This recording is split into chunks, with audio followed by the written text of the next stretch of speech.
الذين آمنوا اتقوا الله حق تقاته ولا تموتن إلا وأنتم مسلمون يا أيها الناس اتقوا ربكم الذي خلقكم من نفس واحدة وخلق منها زوجها وبث منهما رجالا كثيرا ونساء واتقوا الله الذي تساءلون به والأرحام إن الله كان عليكم رقيبا يا أيها الذين آمنوا اتقوا الله وقولوا قولا سديدا يصلح لكم أعمالكم ويغفر لكم ذنوبكم ومن يطع الله ورسوله فقد فاز فوزا عظيما أما بعد فإن أصدق الحديث كتاب الله وخير الهدي هدي محمد صلى الله عليه وسلم وشر الأمور محدثاتها وكل محدثة بدعة وكل بدعة ضلالة وكل ضلالة في النار Allahumma inna nas'aluka ilman nafi'an wa na'udzu bika min ilmin la yanfa' wa min qalbin la yakhsha' wa min nafsin la tashba'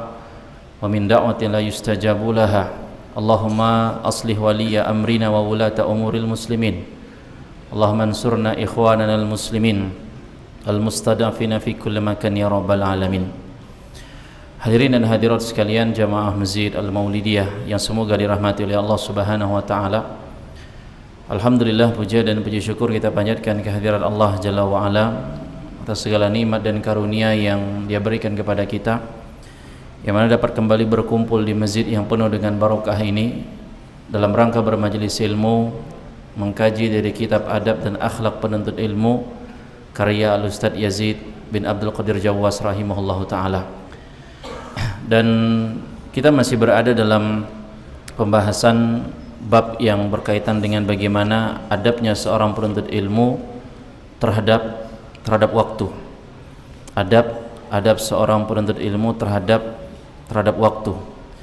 Yang mana di pertemuan terakhir kita sampai di halaman ke-132 di paragraf yang ke-3 ketika beliau rahimahullahu ta'ala menyampaikan bahwa di antara juga adalah meninggalkan berlebih-lebihan dalam makan, dalam minum, dalam jima atau bersetubuh, begitu pula meninggalkan perhatian dalam mencari makanan yang berlebihan, karena hal itu menghabiskan waktu baik dalam memperolehnya maupun mempersiapkan berbagai sebabnya.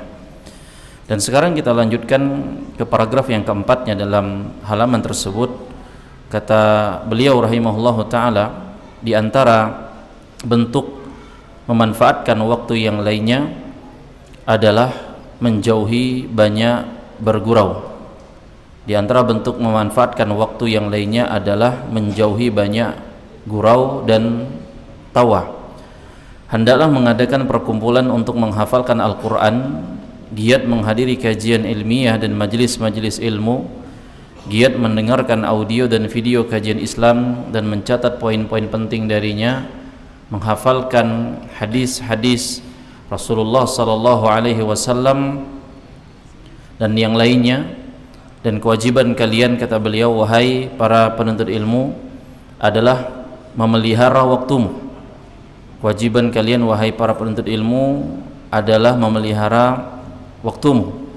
Jangan kau habiskan kecuali untuk hal yang bermanfaat, karena dia adalah modalmu. Bersungguh-sungguhlah menjaganya sebagaimana kesungguhanmu dalam menuntut ilmu. Wallahul muwaffiq, dan Allah lah yang memberikan taufik. Nah, ini yang disampaikan oleh Ustadz Yazid rahimahullahu ta'ala, bahwa penuntut ilmu hendaknya memanfaatkan waktu dengan sebaik-baiknya.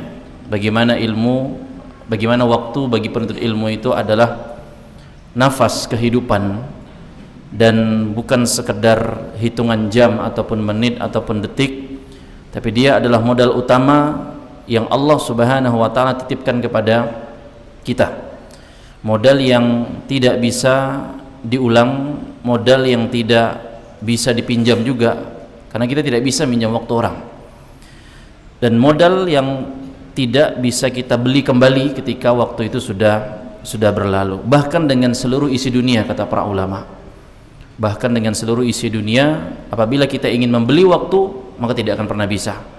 Maka setiap detik yang Allah berikan kepada kita adalah bagian dari umur kita tersebut yang mati dan berlalu. Maka di sini Ustadz Yazid rahimahullah menasihatkan untuk jangan banyak bergurau dan jangan banyak tertawa. Karena bergurau dan tertawa merupakan pencuri waktu yang tak terasa. Pencuri waktu yang tak terasa. Terlalu banyak bergurau, terlalu banyak tertawa, apalagi yang berlebihan, jelas akan mematikan rasa takut hamba kepada Allah Subhanahu wa taala. Dan bergurau yang juga tidak terkontrol itu akan menggerogoti kewibawaan ilmu. Makanya hati yang selalu sering tertawa, dia akan ditimpa beratnya untuk menangis di hadapan Allah Subhanahu wa taala. Orang yang selalu sering tertawa, dia akan berat untuk menangis di hadapan Allah Subhanahu wa taala. Dan dia akan memiliki jiwa yang sibuk bercanda dan akhirnya jiwanya kering dari kekhusyuan dalam ibadah. Jiwanya akan kering dari kekhusyuan ibadah. Dan tentunya ini bukan berarti hidup itu harus kaku, jamaah.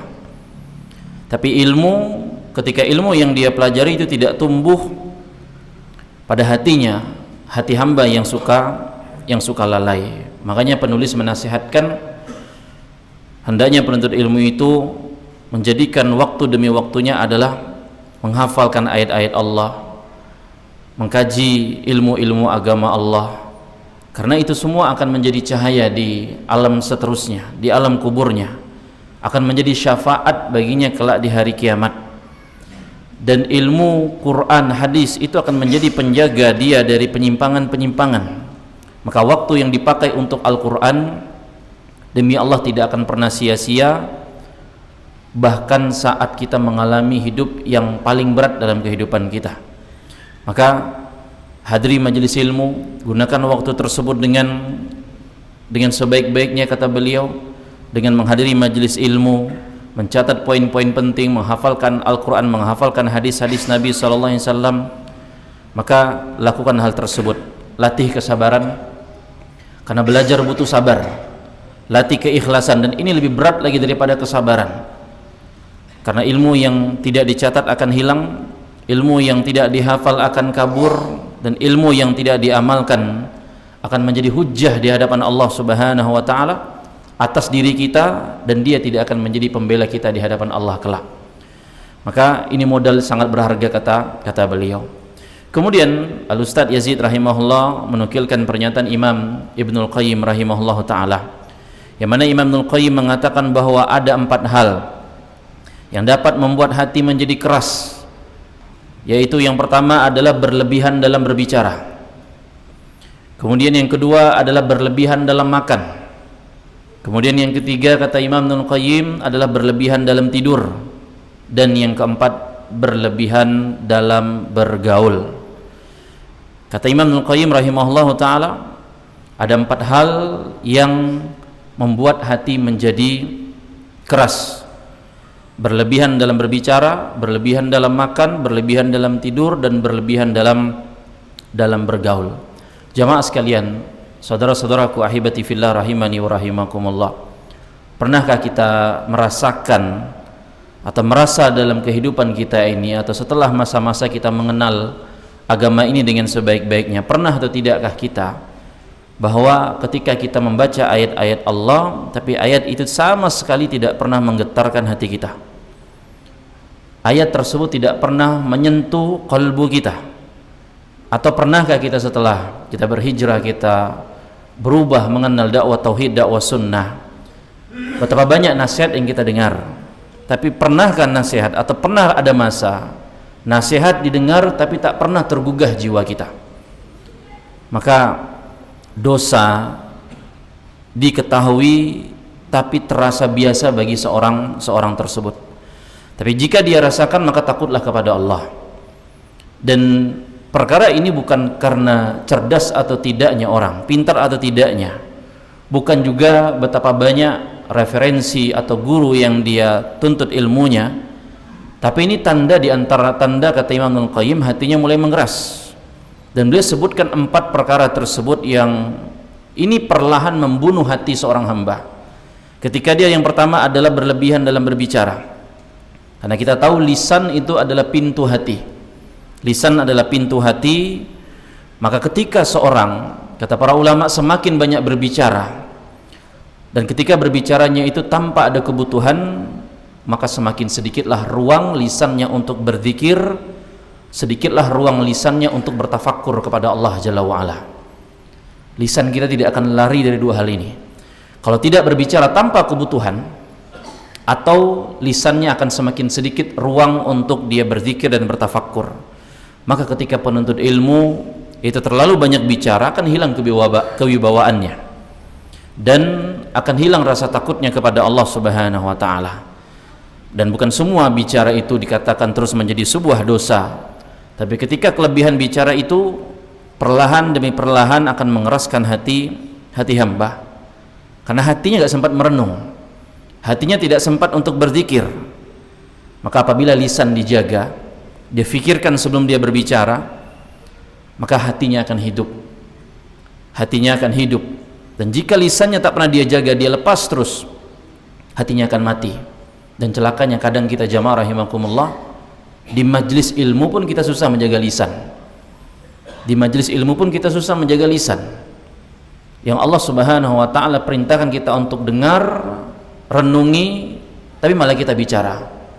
Ini masalah dan musibah kita. Gimana hati kita tidak keras, padahal kita hadir untuk mendalami ayat Allah dan hadis-hadis Nabi SAW.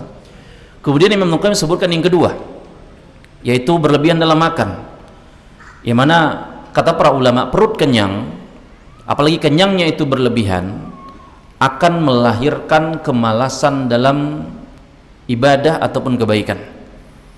Jangankan ibadah ataupun kebaikan jamaah, orang kalau mau olahraga, main bola, suruh makan kenyang-kenyang, malas nggak? Udah pernah makan kenyang-kenyang kan? Diajak aktivitas berat, orang akan malas, susah, sulit, nggak nyaman. Begitu pula apalagi ibadah, apalagi menuntut ilmu, apalagi sholat Jumat, itu puncak-puncaknya rasa kantuk bagi para pria ketika harus mendengarkan khutbah di siang hari, perutnya kenyang pula. Itu berat sekali ujiannya. Nah, maka berlebihan dalam makan ini akan beratnya memang di perut, tapi akan menyebabkan tumpulnya hati kita. Karena ilmu, sebagaimana kata para ulama, tidak akan tumbuh dari hati seorang hamba yang hatinya selalu pengen dimanjakan. Maka kekenyangan ini menjadi masalah ketika berlebihan. Dan para ulama selalu mensyiarkan bagaimana sedikit lapar itulah yang menghidupkan jiwa, sementara terlalu kenyang akan mematikan kepekaan seorang hamba kepada dosa-dosa.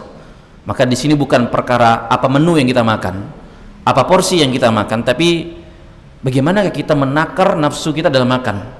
Jangan berlebihan. Ya, jangan berlebihan. Kemudian yang ketiga kata Imam Qayyim adalah berlebihan dalam tidur.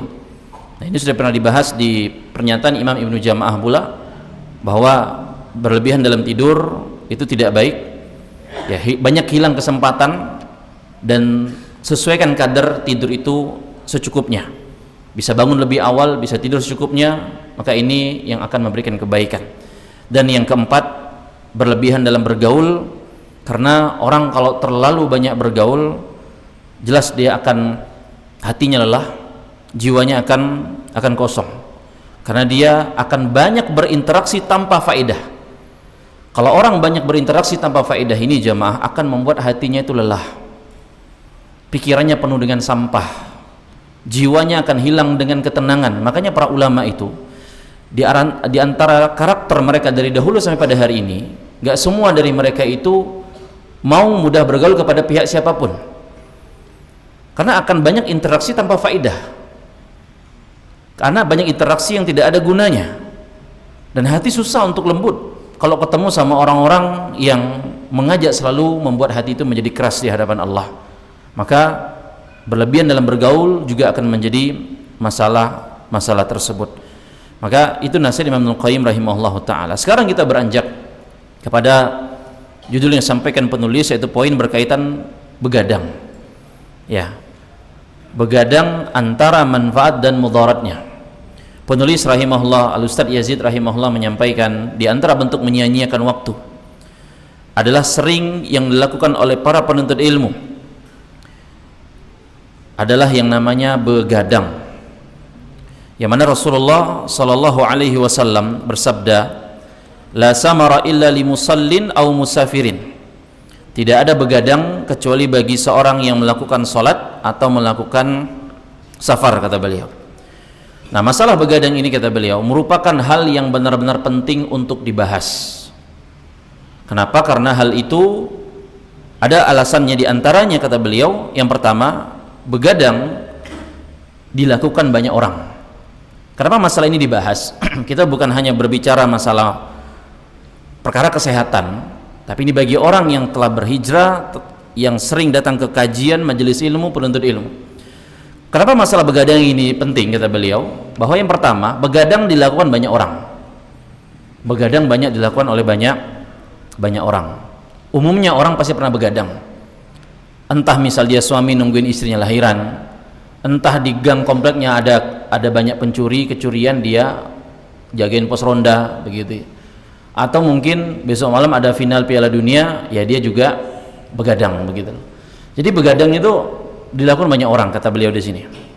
Nah, yang kedua, begadang dapat menimbulkan dosa, kata beliau. Bukan mutlak bahwa orang begadang berdosa, enggak. Karena kan Nabi tadi sebutkan, tidaklah ada yang begadang kecuali orang yang melakukan sholat dan melakukan safar. Nah, beliau sebutkan poin kedua di sini, begadang dapat menimbulkan dosa apabila dilakukan untuk sesuatu yang tidak bermanfaat bagi pelakunya. Apalagi untuk mengerjakan yang jelas-jelas haram atau bid'ah, seperti nonton film. Yang masih nonton film baik di televisi ataupun di YouTube ataupun di di Netflix dan semisalnya, kata beliau, bukan kata saya ya. Jadi kalau mau nggak terima, jangan terima ke saya, terima ke Ustaz Yazid rahimahullah ta'ala. Beliau katakan, apalagi untuk mengerjakan yang jelas-jelas haram atau bid'ah, seperti untuk nonton film, musik, permainan haram. Permainan haram ini banyak penjelasannya ya, entah dia main gaple, remi, apalagi digital, PlayStation dan segala macam, atau ibadah yang bid'ah. Tapi kan kami nggak berbuat ibadah bid'ah Pak Ustadz, katanya gitu loh. Ya tetap Anda kalau begadang begitu, kira-kira manfaat atau mudarat? Silakan timbang masing-masing. Itu yang kedua, kata beliau. Akhirnya dapat menimbulkan dosa, kelalaian, apalagi untuk sesuatu yang tidak ada manfaat bagi si pelakunya. Yang ketiga, kata beliau, adalah banyak hal-hal yang lenyap dan terluput gara-gara begadang. Banyak hal-hal yang lenyap, yang terluput karena begadang, seperti contohnya mengabaikan kewajiban atau menunda dan mengakhirkan kewajiban tersebut. Ya, banyak begadang, akhirnya banyak yang lenyap dari kewajiban, akhirnya ditunda atau diakhirkan. Kemudian yang keempat, kata beliau, berat melakukan sholat witir karena sudah lelah begadang. Ya, karena memang orang kalau udah begadang biasanya langsung tidur begitu ya. Biasanya langsung tidur. Yang paling berbahaya, kata Ustaz Yazid rahimahullah, dari begadang ialah seorang meninggalkan sholat subuh yang merupakan kewajiban atas setiap muslim, dan ini merupakan dosa besar yang paling besar, yaitu meninggalkan rukun Islam yang kedua. Seandainya dia tidak meninggalkannya, ini opsi keduanya. Opsi pertamanya adalah betul-betul dia tak sholat subuh, udahlah dia begadang, dia tak sholat subuh lagi. Seandainya dia tidak meninggalkan sholat subuh, paling tidak dia terlambat mengerjakannya dengan tidak berjamaah, bahkan ada yang selalu mengerjakannya menjelang terbit matahari. Subhanallah. Ini sholat subuh apa sholat syuruk begitu kan ya? Padahal waktu ini adalah waktu yang dilarang untuk mengerjakan sholat padanya. Wallahul musta'an, kata beliau. Dan hanya kepada Allah kita meminta pertolongan. Dan Syekhul Islam Ibnu Taimiyah rahimahullah mengatakan, begadang yang sesuai dengan syariat adalah seperti berupa sholat. Bergadang untuk sholat, untuk berzikir, sholat sebagaimana Utsman bin Affan satu malaman tidak tidur, sholat malam hingga menghatamkan 30 juz bacaan Qur'annya dalam satu rakaat. Sholat begadang, zikir begadang, membaca begadang, menulis begadang, dan amalan-amalan yang lainnya. Di antara berbagai amalan ada yang pada dasarnya lebih utama dari amalan yang lainnya, kemudian menjadi sesuatu yang tidak lebih utama, bahkan dilarang. Salat misalnya kata Syekhul Islam Ibnu Taimiyah rahimahullah, sesungguhnya salat lebih utama daripada membaca Al-Quran. Kemudian membaca Al-Quran lebih utama daripada zikir, dan zikir lebih utama daripada doa. Lalu salat yang dilakukan di waktu-waktu yang terlarang seperti salat subuh, asar, dan ketika khutbah Jumat dilarang untuk dilakukan. Maka menyibukkan diri dengan membaca Al-Quran, berzikir, berdoa, dan mendengarkan khutbah Jumat adalah lebih utama daripada itu, yakni di salat di waktu-waktu yang terlarang tersebut. Nah, hadirin dan hadirat sekalian yang semoga Allah muliakan rahimakumullah. Di sini Al-Ustaz Yazid rahimahullah menekankan bagi para penuntut ilmu yang ketika dia sadari bahwa perkara begadang ini sering dianggap sepele, cuman menganggap bahwa dia tidak tidur malam, tidak, ya sedikitlah bahasa dia mungkin masih merasa masih muda, masih kuat untuk tidur malam, atau dan yang seterusnya, alasan-alasan yang mencari uzur bagi dirinya tersebut. Dan ini sekali lagi telah membuang modal termahal berupa waktu dan tenaga. Kalau kita bicara masalah kesehatan, tidak sehat sejatinya orang sering bergadang itu, begitulah, apalagi untuk tidak bermanfaat. Udah dia buang waktu, dia buang tenaga, dia buang kesehatan dia. Dan Nabi tadi telah menekankan bahwa tidaklah begadang kecuali yang dibolehkan orang yang sholat atau ibadah amal soleh, dan orang yang sedang safar. Maka kalaupun mau dilakukan, lakukanlah karena ada kebutuhan, karena ada kepentingan, bukan menyia-nyiakan atau membuang-buang waktu tersebut. Dan jamaah sekalian rahimani wa rahimakumullah, bergadang secara umum memiliki dampak yang tidak biasa. Hampir ketika semua pernah bergadang, tapi tidak semua orang sadar bahwa bergadang itu telah mengikis fokusnya dia, mematikan semangat dia dalam beribadah terutama di waktu malam, dan menghilangkan keberkahan dari hari yang dia jalani. Makanya para penuntut ilmu, para ulama baik dahulu ataupun pada hari ini, mereka paham bahwa belajar itu butuh kesegaran dalam pikiran. Orang tidak akan mungkin segar pikirannya kalau tiap malam dia begadang. Orang ingin ilmu itu masuk pada dirinya, hatinya perlu hadir. Hati yang hadir itu tidak akan bisa ada pada badan yang sakit, fisik yang sakit, begitu loh. Mungkin fisiknya hadir tapi batinnya tidak hadir. Dan yang mengerikannya lagi kata Syekh Yazid di sini, ketika bahwasanya begadang akan menyebabkan banyak kelalaian, akan menjadi banyak perbuatan-perbuatan dosa, apalagi diisi dengan perkara yang haram, perkara yang bid'ah, ya. Dan ini bukan lagi sekadar waktunya hilang, modalnya habis, tapi hatinya sedang terkontaminasi, hatinya sedang tercemar. Makanya para penuntut ilmu yang hatinya tercemar akan sulit bedakan mana kebenaran, mana hawa nafsu. Demi Allah, apabila seorang penuntut ilmu kalau hatinya sudah rusak, hatinya tercemar, dia akan sulit bedakan manakah kebenaran dan manakah hawa nafsu. Makanya sampai-sampai kewajiban pun akan dia korbankan diam-diam, karena proses orang menyia-nyiakan waktu atau begadang dalam permasalahan ini itu akan membunuh perlahan dari kehidupannya tersebut, ya. Yang awalnya dia merasakan beratnya untuk bangun malam, witirnya sering dia tunda, tidak dilaksanakan, apalagi subuhnya puncaknya. Subuhnya akan dia kerjakan dengan rasa malas yang sangat luar biasa. Dan akan efeknya itu pelan-pelan jamaah. Dia tidak akan berjamaah ke masjid. Udah akan cari lagi pembenaran. Entah dari qaul ulama atau yang semisalnya. Subuhnya di akhir waktu, bahkan mungkin tadi kata Syekh Yazid akan nyaris terbit matahari, dan disinilah bencana besar itu terjadi.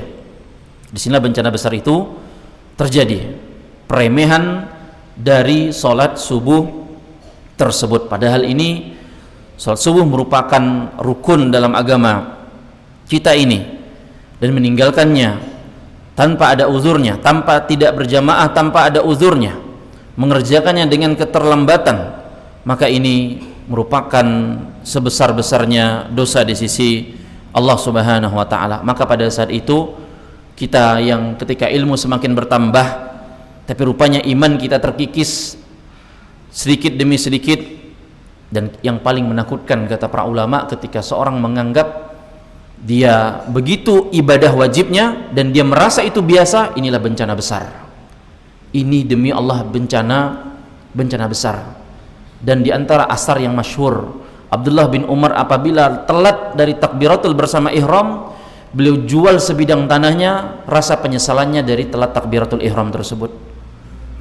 Kita celakanya subuh telat, atau sebagian meletak sholat subuh terlambat, tidak berjamaah tanpa uzur, dan merasa itu biasa-biasa saja, ya. Dan hanya kepada Allah kita meminta pertolongan.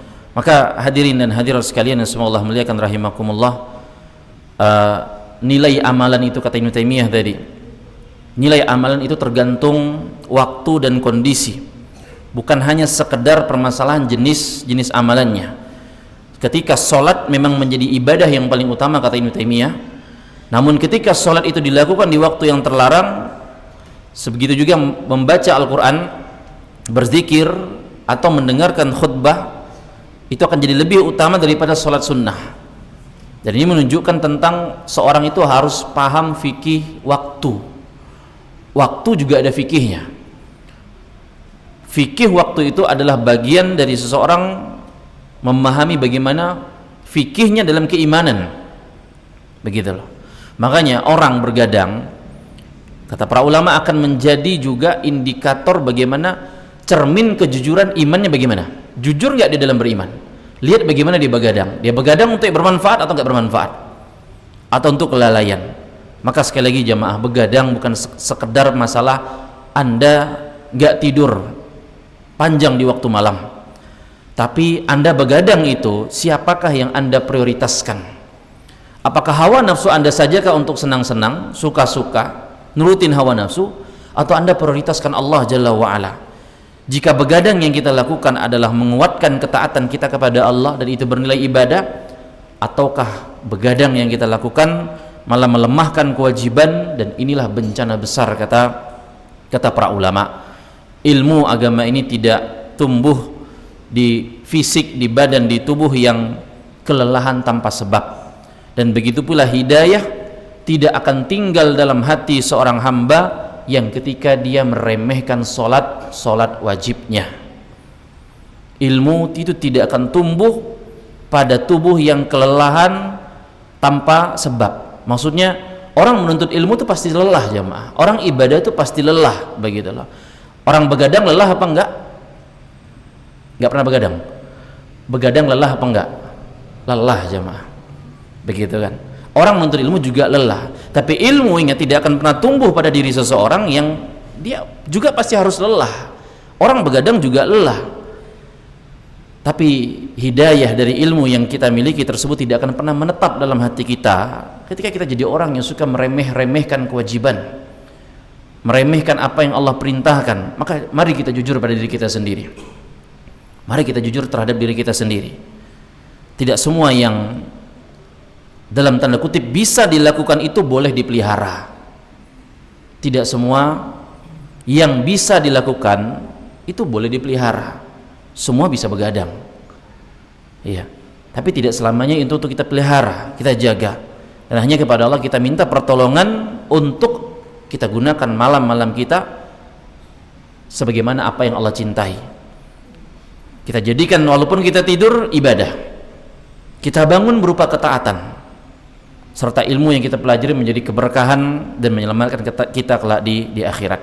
Kemudian penulis rahimahullah menyebutkan contoh-contoh para ulama salaf yang mana mereka juga begadang, tapi yang namanya ulama bergadang yang mereka untuk hal-hal yang bermanfaat. Contoh yang pertama adalah Fudail bin Ghazwan rahimahullah, wafat 143 Hijriah, berkata, aku pernah duduk-duduk bersama Ibnu Syubrumah, wafat 144 Hijriah, dan Al-Haris bin Yazid Al-Uqli Al-Mughirah, wafat 105 Hijriah, dan Qaqa' bin Yazid rahimahumullahu ta'ala.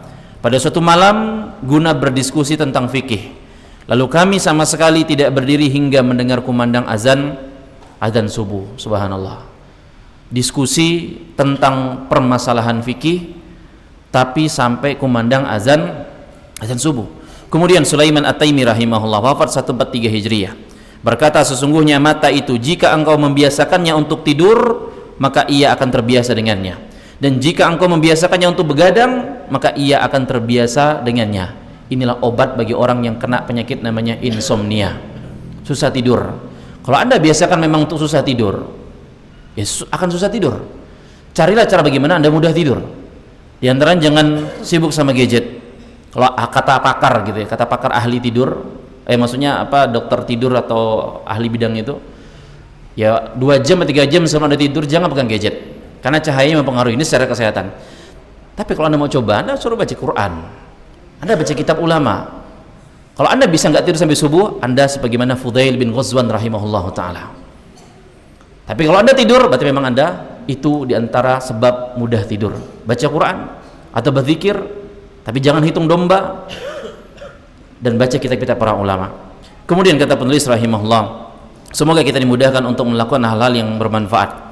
Apabila kita memang harus begadang, maka tidak boleh melalaikan kewajiban dan amal-amal yang lebih utama. Dan kita pun harus berusaha tidur di awal waktu, agar dapat bangun malam, yakni melaksanakan salat tahajud dan witir, dan melaksanakan kewajiban salat subuh berjamaah. Dan kita pun harus berusaha untuk membiasakannya. Jamaah rahimakumullah, pernahkah ada yang mensurvei, mohon maaf, orang yang berdagang, berjualan di pasar-pasar tradisional, pasar rakyat, itu datangnya jam berapa? Jam 1, jam 2. Ya, sholat subuh nggak biasanya? Antum yang bilang gitu kan. Semoga Allah berikan daya untuk sholat subuh. Sholat subuh aja nggak, apalagi sholat tahajud, sholat witir. Dan dia bangun di tengah malam, tapi tak Allah berikan taufik, dan mereka semangat mengejar dunia di awal waktu tersebut. Tapi kalau kita survei diri kita masing-masing sebagai orang yang sering menuntut ilmu, hadir ke majelis pengajian, sholat 5 waktu ke masjid, rupa-rupanya tidak demikian. Maka ini sebuah bencana besar pula bagi kita, bahwa para ulama salafus saleh, mereka mendidik kita bagaimana disiplin dengan jiwa ini, dan juga jujur untuk niat. Karena betapa banyak orang bisa bangun malam bukan modal alarm gitu loh. Alarm wasilah, usaha kita untuk bangun, tapi kejujuran niat dia tulus minta sama Allah, ya Allah saya pengen bangun jam 1, bangun ke saya jam 2 ya Allah, demi Allah bangun jamaah, demi Allah bangun.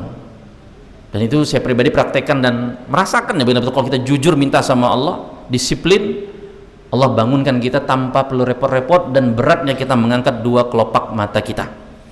Ya, maka jangan sampai kita berlindung di balik namanya ulama para salaf, ulama salaf yang ya kan ulama salaf juga begadang Pak Ustadz katanya. Ya, tapi begadangnya mereka untuk sesuatu yang bermanfaat. Karena kalau orang bersandar dengan nama ulama, kalau ulama begadang tapi rupanya dia begadang cuma untuk sesuatu yang nggak jelas, ulama salaf bergadang dengan sesuatu yang bermanfaat untuk ketaatan, untuk keimanan, ilmu. Beda dengan kita yang sangat berisi kelalaian, syahwat, hiburan, atau pelarian kadang dari kesungguhan. Nah, maka ketika contoh kisah Fudail bin Ghazwan tadi rahimahullahu ta'ala, bagaimana beliau begadang tapi nggak sendirian, bersama ahli ilmu yang lainnya, mengkaji hukum-hukum Allah, tapi tanpa mereka sadari apa yang mereka kaji, apa yang mereka bahas itu, hingga terdengar datangnya waktu sholat subuh. Ya, menunjukkan kesiapan mereka di dalam kewajiban tadi. Jadi begadangnya mereka itu tidak membuat mereka lalai dari sholat subuh, lalai dari kewajiban tersebut, tapi malah sibuknya mereka dengan ilmu itu mengantarkan mereka kepada kewajiban yang selanjutnya. Mirip nggak dengan kita jamaah? Mirip apa enggak? Fudail bin Ghazwan tadi dari ba'da isya ketemu subuh begitu kan, bahas fikih, mengkaji, belajar, menguraikan hukum-hukum Allah. Ya kita ada kemiripannya apa? Ba'da maghrib ketemu isya, ya alhamdulillah ada tempias-tempiasnya sedikit kan begitu. Ada kemiripannya sedikit-sedikit, walaupun semoga nanti kelak siapa tahu pengajiannya ba'da isya tembus ke subuh, subhanallah. Ya begadang bermanfaat begitu kan. Ya jadi ini yang harusnya kita evaluasi dan kita perhatikan permasalahan dari begadang tersebut.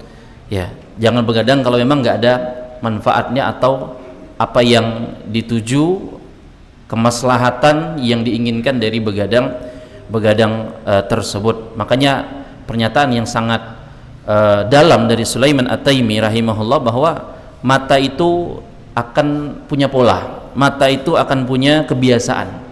Kalau mata dibiasakan tidur, maka dia akan terbiasa dengannya.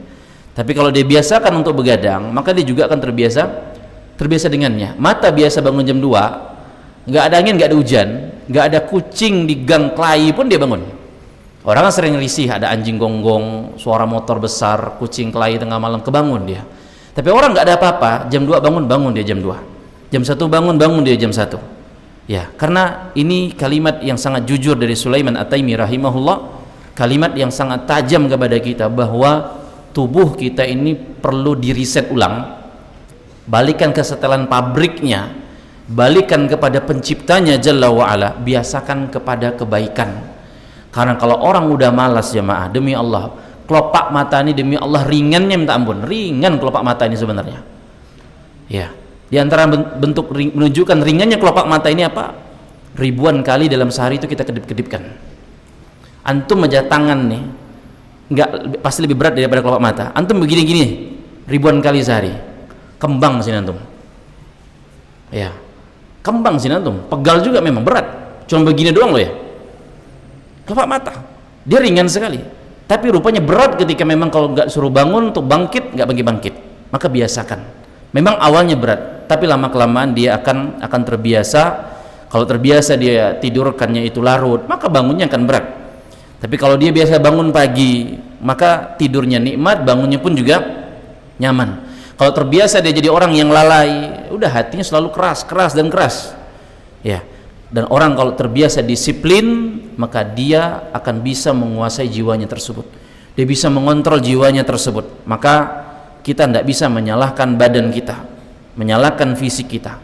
Yang bisa kita salahkan adalah bagaimana pola hidup, pola kebiasaan yang kita pelihara. Dan sebagai penutup, Imam Ibnu Katsir rahimahullah ta'ala pernah menyampaikan tentang man asya ala syai'in mata alaihi kama qala. Barang siapa hidup dengan sebuah pola kebiasaan, maka Allah akan wafatkan, matikan dia dengan pola kebiasaan tersebut. Dan sudah banyak pelajaran jamaah sekalian rahimakumullah, orang-orang yang wafat dalam kebaikan, dalam ketaatan kepada Allah, karena memang kebiasaan dia itu jujur dia dengan kebiasaan atau pola baiknya tersebut. Hadirin dan hadirat sekalian, semoga dirahmati oleh Allah. Ini akhir dalam materi tersebut, dan insyaallah taala semoga mudahkan kita lanjutkan di bagian teladan para ulama dalam menjaga waktu biiznillah. Semoga mudahkan.